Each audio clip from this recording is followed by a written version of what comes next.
nervous because I'm here now. Hey guys, welcome into another episode of 410 Sports Talk. James Haskell along with my co-host Glenn Martin. And we got some big news, some actual big news in the NFL.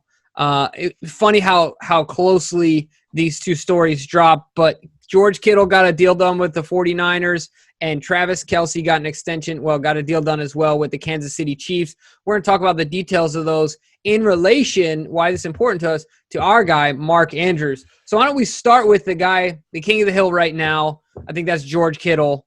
Why don't you break down some details for us, Glenn? Yeah, so he got a 5-year contract extension worth a total of $75 million, with 30 of that being fully guaranteed. So he has an average annual salary of $15 million a year, which puts him as the highest paid tight end. And I believe, if I saw right, he's one of the higher paid wide receivers in the league as well, if he was considered at that. So I'm sure he's happy. Yeah, crazy to think that before the Kelsey deal got done, even though it was a short period of time, the next closest guy in annual salary was at 10.6. He was literally making 1/3 more than that guy. Yeah, it's weird how the value of positions change in the NFL as time goes on, and you know, the position that held so much value in the past doesn't as much now. I mean, I'm certain running back is got to be right up there. It used to be valued as, the top position, or at least, second behind quarterback in a lot. But nowadays they look at running backs as a dime a dozen type thing. But these guys are exceptional players as tight ends. They're not your average tight end. They dominate the middle of the field. Both of them do. And we saw when Bill Belichick's notes or whatever got leaked out, he said, even King Belichick, right, as a lot of people like to crown him, said that the most important part of the field is the middle of the field. So if you can dominate the middle, you usually can dominate the game, and these two definitely help with that. Yeah, absolutely. So before we talk about stats and then get into Andrew, let's move over to Travis Kelce real quick. Travis got a 4-year, $57 million deal with $28 million guaranteed. And then his salary lands between 14 and 15 annually. And this was important for them because for the Chiefs, it frees up some cap space. It gives them a little bit of flexibility right now. And Kelsey gets more guaranteed money. It's funny because this makes me think of, do you remember the situation that Antonio Brown was in Pittsburgh, where he had, I think, $30 million left on his contract, but none of it was guaranteed. And then he went to the Raiders and got it guaranteed, essentially. Yep. Kelsey just did the same thing, but he acted the right way. Yeah. You know what I mean? So, not exactly numbers, but he wanted that money guaranteed. And as all players do. Yeah. Right. And so that's another big deal as well. And it's only 4 years. He's only 30 years old. So if he's still pumping at 34, he could re-up, maybe get another 2 years of good money. Yeah. But yeah, another guy that raised the floor immediately, right? Crazy. So let me ask you this though: Are you kind of surprised that when Kittle's news broke, basically my assumption is the Kelsey deal, I guess, had to have already been done, because don't these guys usually want to be the highest? Like if Kelsey sees Kittle gets 15, doesn't Kelsey call his agent and go, "I want 15.1"? Doesn't that usually how it goes? Yeah, for sure. The only thing I can think of, it could have already been done. The only thing I can think of is they were waiting on that deal to – Kelsey was probably thinking, well, I'm 3 years older, I think, if I'm not mistaken. And so as long as I'm within range. 4 years, yeah. Yeah, so, as long as I'm within range. Yeah. And he's definitely within range, and his deal is not as long-term. Plus, Kelsey's, if I'm not mistaken, this is his second re-up. This is George's first. Yeah, he's 30 years and 300 days is Mr. Kelsey. And, so he's 4 years younger because George is 26. So, got ya.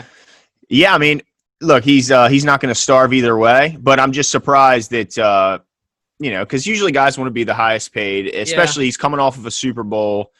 He's been so consistent every year. He puts up incredible numbers. But, I guess that's not as important to some as it is to others. But as far as how this relates back to the Baltimore Ravens, man, I don't know how Eric DeCosta's taking this news, because Baltimore's got a tight end in Mark Andrews that's, considered to be in the company of these two guys. If you look at Pro Football Focus, George Kittle was not only the number one overall tight end, but he was the number one rated overall player in the entire league. But the number 2 tight end, is Mark Andrews, and number 3 was Travis Kelce. So he certainly joined their company over this past season when he had that incredible year.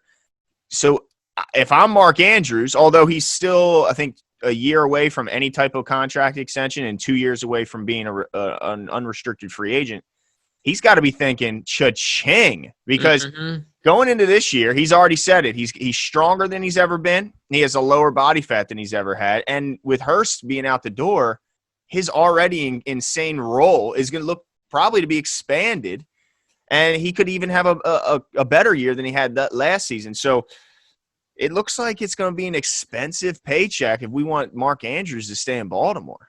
Yeah, absolutely. I mean, it's crazy to think about this. So if you just throw some easy, stat numbers out there, I'm not getting into deep stats or anything like that. So Mark Andrews went 64 receptions for 852 yards and 10 touchdowns. So he had double the touchdowns as George Kittle on 21 less receptions. Red zone monster. Double the touchdowns of Travis Kelce last year as well. Kelsey had 97. So we're talking almost a third less. Almost a third less than Kelsey got as far as receptions. And still, I mean, he was relatively close to Kittle in yards. Kittle just passed 1,000, 1,052. He was only, relatively, he's 200 yards short. But if you're talking about 64 receptions, you're talking about 21 receptions less than George.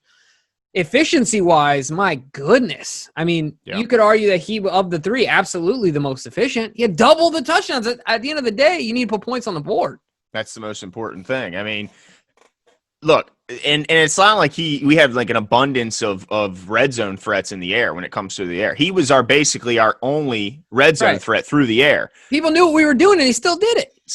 So, and you always talk about empty calories. You can get as many yards as you want between the 20s. Right. A lot of teams play that bend but don't break, defense, where they'll let you have all them yards between the 20s, but they get stingy in that red zone. So the fact that he was able to get all those touchdowns in just his second season, or that's just incredible. So, or third season, second season, The other thing you got to think about too is that he of the 3, he's an inch taller than Kittle, and they have him listed at 256 and Kelsey listed at 260. I find it hard to believe that he's lighter than Travis Kelce. Of the 3, I thought that Kelsey he seems to be the leanest of the 3.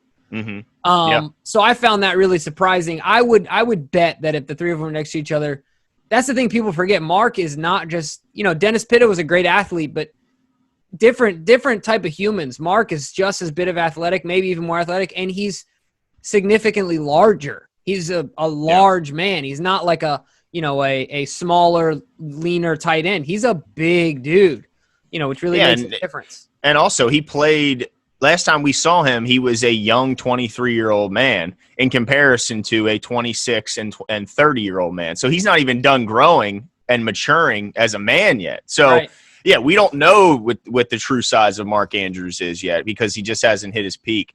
Well, let me ask you this. Do you think – so we've seen some players around the league. I mean, I can't remember the last time I did this necessarily for the Ravens, but, at the end of this year, he could be up for a deal. Right. Yeah. At the same time, Lamar is going to be up for a deal. Orlando Brown can be up for a deal. Marlon Humphrey. So all those moving parts. Yeah. How do you see Mark acting? Like, is this something that's not important? Like we've seen Ronnie. He said the contract's not at the front of his mind. He knows something's going to get done. He's not worried about it. Do you see Mark following that methodology and that thought process, or do you see him being, going the nuclear route like Zeke and saying, I'm hanging out in Cabo until you pay me, right? Yeah. No, I don't see that from Mark. I mean, everything we've seen, he seems like a really humble guy and a hardworking guy. And that just seems like the kind of guy the Ravens bring in. They don't seem to bring in that diva type.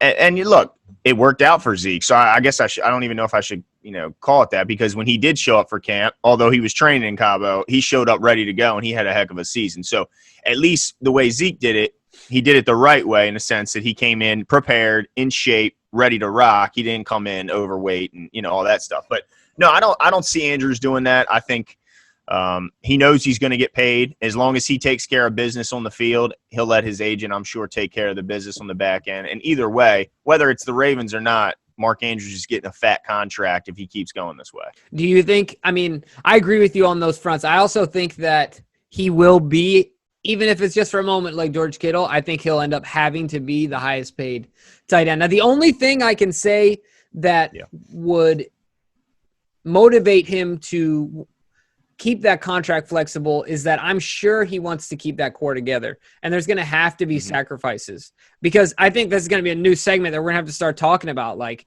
of these guys, of all these young names, you know, Ken talked about it last night, per capita, right? Or per, you know, dollar spent, we have the most productive offense in, you know, in the almost NFL. in NFL history. Yeah. Yeah. And it's not even close. Last year. Yeah, absolutely. And so there's going to be guys that we're going to have to let go and guys we're going to have to keep. I mean, I think you have to decide what the core is. And to me, if you want to look at other teams to kind of see if there's a precedent, you look at the Chiefs and what their core is. Their core is their quarterback, Tyreek Hill, and Travis Kelce. Well, our core is probably going to be Lamar, Hollywood, and Mark Andrews. And then after that, you decide where you want to spend money. Now, we value, obviously, in Baltimore, that offensive line. So you could look at maybe Stanley or Orlando Brown.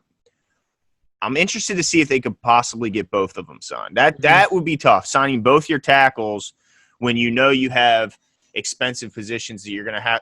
I just don't see them ever letting Hollywood, Lamar, or Mark Andrews ever leave. And then the rest of the guys, then you try and see where you can kind of, you know, lose some and gain some. But, yeah, I feel like Mark Andrews is a cornerstone type guy in the new NFL. In our offense, you need to have a great tight end. And, yeah.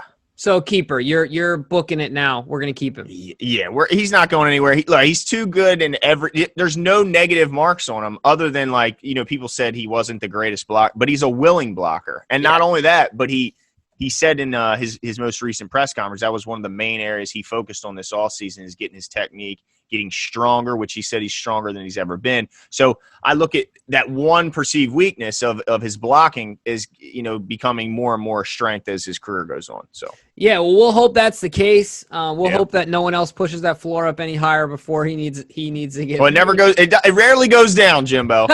We'll hope that it stays where it's at. There we go. But you guys let us know what you think. What we want to know is whether or not Mark Andrews is worth making that money. Should he make Travis Kelce, George Kittle money? What are you guys' thoughts? Should we let him walk test free agency? You know, how should the Ravens approach that? We realized a couple years out, but, you know, based on these guys' signings, we figured it'd be a good time to talk about it. Let us know what you think. Take a second, hit the subscribe button. Also, give us a like, leave us your comments, and we'll be back soon. See you.